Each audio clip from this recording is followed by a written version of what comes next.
La 82e session du CSFM a eu lieu du 14 au 18 juin 2010 à l'école militaire. Le sergent Laurence Fillos a intégré le CSFM il y a 4 ans. Ce qui l'a motivé ? De la curiosité. Une fois qu'on est dedans, c'est par pas passion, mais pour pouvoir aider, essayer de faire avancer les choses, la condition du personnel. Cette année, un sujet en particulier préoccupe les participants. On attend déjà, je pense pour beaucoup de personnes, c'est pas un secret, des informations sur les retraites.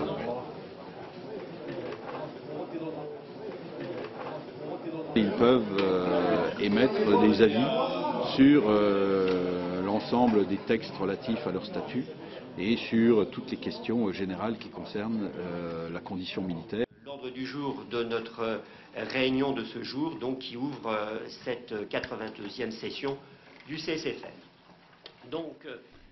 Ces concertations ont lieu 2 fois par an. Les représentants de chaque armée se réunissent en groupe de travail pour préparer des questions qui seront ensuite posées au ministre de la Défense.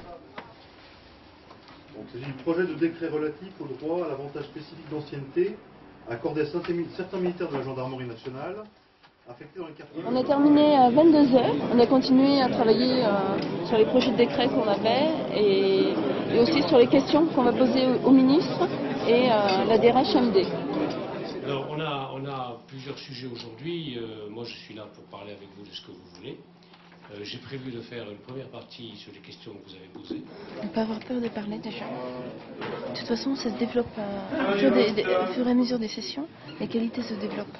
Le dispositif tel qu'il est annoncé, ce qui ne m'étonne pas du tout, parce que pour moi, la limite d'âge, ce n'est pas un sujet retraite, hein. C'est un sujet statut.